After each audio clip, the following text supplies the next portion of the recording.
दोस्तों, अगर देखा जाए तो हमारे सबसे अगर नजदीक कोई ऑब्जेक्ट ब्रह्मांड में मौजूद है तो हमारा पृथ्वी का नेचुरल सैटेलाइट चंद्रमा है।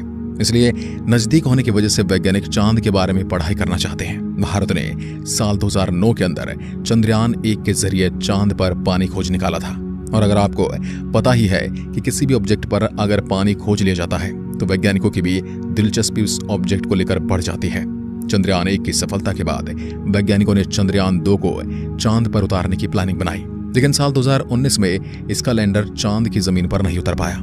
लेकिन 14 जुलाई को भारत का चंद्रयान-3 पृथ्वी से निकला था। उसका मकसद चांद के दक्षिण ध्रुव वाले इलाके में उतरकर वहां की जांच करना है। लेकिन अब सवाल ये उठता है कि चंद्रयान-3 अब कहां पहुंचा है। उसका रॉकेट तो पहले ही दिन अलग हो गया था, तो अब ये इतना ज्यादा रफ्तार में कैसे आगे बढ़ रहा है और उसकी स्पीड तो इसरो कंट्रोल कैसे कर रहा है। आखिर उसके अंदर कितना फ्यूल है और वह चांद पर कब तक उतर जाएगा। चांद पर जाने के बाद भारत के वैज्ञानिकों को क्या भेजने वाला है। चांद की इस वीडियो रिपोर्ट में सभी बातों का खुलासा करने वाले हैं। आप देख रहे हैं फ्यूचर साइंस यूट्यूब चैनल। दोस्तों, जब कोई अंतरिक्ष यान पृथ्वी से निकलकर किसी दूसरी दुनिया की ओर अपना रास्ता तय करता है तो वह सीधा अपने लक्ष्य तक नहीं जा सकता, क्योंकि पहले ही वो अंडाकार कक्षा में पृथ्वी की परिक्रमा करता है। इस प्रकार 5-6 राउंड काटकर वह पृथ्वी से धीरे धीरे दूर चला जाता है। चंद्रयान-3 के साथ भी ऐसा ही किया गया है। चंद्रयान-3 पृथ्वी के चारों ओर अंडाकार राउंड काटता हुआ चंद्रमा के नजदीक जा रहा है। करीब 6 राउंड काटकर यह पृथ्वी के ऑर्बिट से बाहर निकल जाएगा। अभी हाल फिलहाल इसरो की ताजा जानकारी के मुताबिक चंद्रयान-3 पृथ्वी के अंतिम राउंड में पहुंच चुका है, यानी कि पृथ्वी की चारों ओर यह लास्ट राउंड काटकर वह सीधा चांद के रास्ते पर निकल पड़ेगा। जैसे कि आप इस वीडियो में देख सकते हैं, चंद्रयान करीब 31 जुलाई को पृथ्वी के चारों ओर ये सारे चक्कर पूरे कर लेगा। अब आप सोच रहे होंगे कि चंद्रयान-3 को चांद पर भेजने के लिए बनाया तो फिर से पृथ्वी के चारों ओर इसे क्यों घुमाया जा रहा है, सीधा ही चांद पर क्यों नहीं भेज दिया जाता। तो दोस्तों, इसका सीधा सा जवाब है कि चंद्रयान-3 को पृथ्वी के गुरुत्वाकर्षण बल से निकालना बहुत जरूरी है।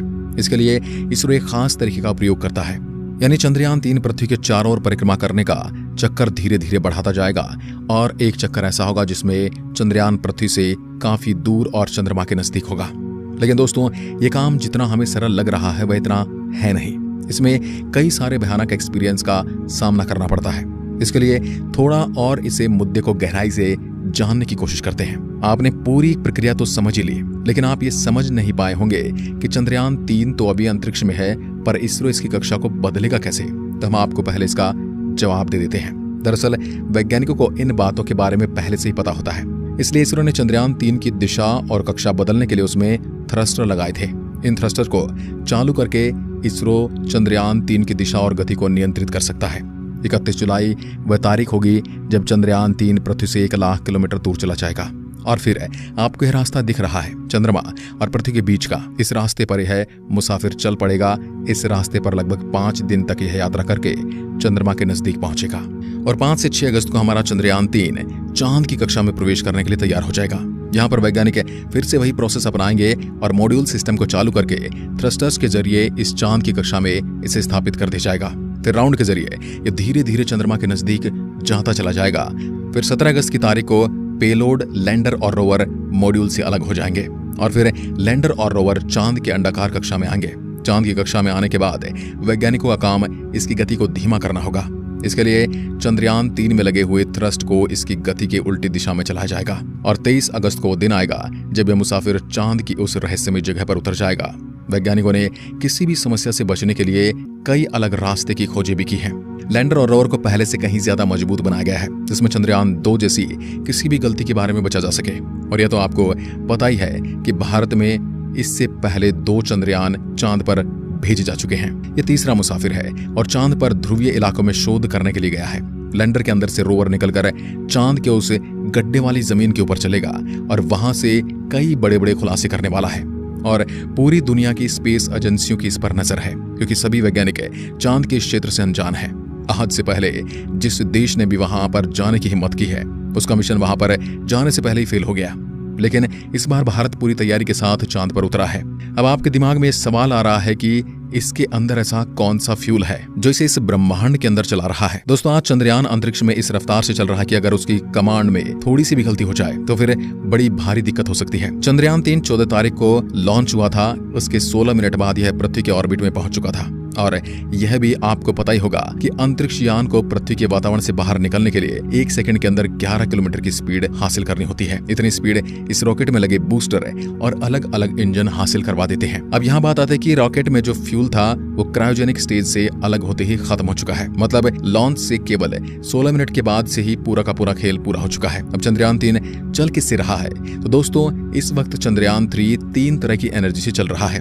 एक तो उसके अंदर फ्यूल भरा हुआ है, फ्यूल के 2 टैंक हैं, दूसरा सोलर एनर्जी और तीसरा बैटरी। फ्यूल की बात करें तो यहाँ पेट्रोल या डीजल का इस्तेमाल नहीं होता, न इसमें एविएशन केरोसिन का इस्तेमाल होता है जो हवाई जहाज में इस्तेमाल होता है, बल्कि चंद्रयान 3 में भी सैटेलाइट में यूज होने वाला प्रोपेलेंट हाइड्रोजन होता है, जिसको जलाने के लिए नाइट्रोजन टेट्राऑक्साइड का इस्तेमाल किया जाता है। और जब यह पृथ्वी से 1 लाख किलोमीटर दूर चला जाएगा तब वह चांद और पृथ्वी के बीच के सीधे रास्ते पर चलना शुरू कर देगा। और इसी दौरान दोस्तों इसकी स्पीड, जिसे वैज्ञानिक वेलोसिटी के तौर पर जानते हैं, 40,320 किलोमीटर प्रति घंटा से भी ज्यादा होनी चाहिए, क्योंकि धरती की ऑर्बिट से बाहर जाने के लिए ये बेहद जरूरी है। अगर ऐसा नहीं होता तो हमारी धरती चंद्रयान 3 वापस से अपनी ओर खींच लेगी और ये मिशन बर्बाद हो सकता है। लिहाजा इसरो वैज्ञानिक इसके इंजन को फिर से चालू करेंगे तो इसके प्रपल्शन मॉड्यूल में 2 बड़े इंजन टैंक लगे हुए हैं, जिनको जलाने से ही ऊर्जा मिल रही है। अब 1 अगस्त को बड़ा काम होगा, क्योंकि इस दिन इसरो वैज्ञानिकों का इंतजार है कि कब चंद्रयान 3 और चंद्रमा अंतरिक्ष में एक लाइन में अंदर आ जाएं। एक लाइन में आने के बाद इसे पृथ्वी की कक्षा से निकालकर चांद के रास्ते रवाना कर दिया जाएगा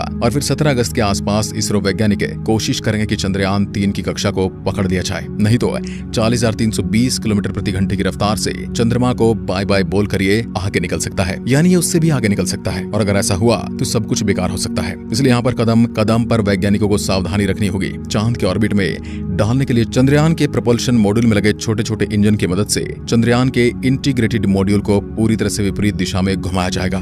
चांद की कक्षा पकड़ने पर धीरे धीरे यह चांद के नजदीक चला जाएगा। 23 अगस्त के दिन वैज्ञानिक अंदाजा लगा रहे हैं कि यह चांद के उस हिस्से में जाकर उतर जाएगा जहां पर आज से पहले कोई नहीं गया है। यहाँ तक कि बड़ी बड़ी स्पेस एजेंसियों के अंतरिक्ष यान भी इस जगह पर औंधे मुंह गिर जाते हैं। वहां पर भारत का यह मुसाफिर उतरने वाला है। चांद का दक्षिणी ध्रुव इलाका है जहां पर क्रेटर यानी गड्ढों की भरमार है। कुछ गड्ढे तो सैकड़ों किलोमीटर गहरे हैं और सैकड़ों किलोमीटर चौड़े ही। कोई भी मिशन में दिलचस्पी इसलिए भी बढ़ जाती है कि आज से पहले वहां पर केवल ऑर्बिटर पर ही जानकारी ली गई है, तो सतह पर जाकर किसी भी रोवर ने वहां से जानकारी नहीं भेजी है। इसलिए अब भारत का यान वहां पर उतरेगा तो वहां पर मौजूद नई नई चीजों के बारे में पता चलेगा। हो सकता है चांद के इस भाग में हम इंसानों के फ्यूचर में काम आने वाली कोई बड़ी एनर्जी सोर्स के बारे में पता लग सके, जो आज पेट्रोल और डीजल बहुत बड़ी जरूरत बन चुके हैं। अगर कोई तीसरा एनर्जी सोर्स मिल जाए तो इसकी कमी को पूरा किया जा सकता है और वैज्ञानिकों को अंदाजा है कि तीसरा सोर्स हमें चांद पर मिल सकता है। बाकी आप इसे लेकर क्या सोचते हैं, कमेंट के माध्यम से जरूर बताएं। वीडियो को अंत तक देखने के लिए आपका बहुत बहुत धन्यवाद। जय हिंद, जय भारत।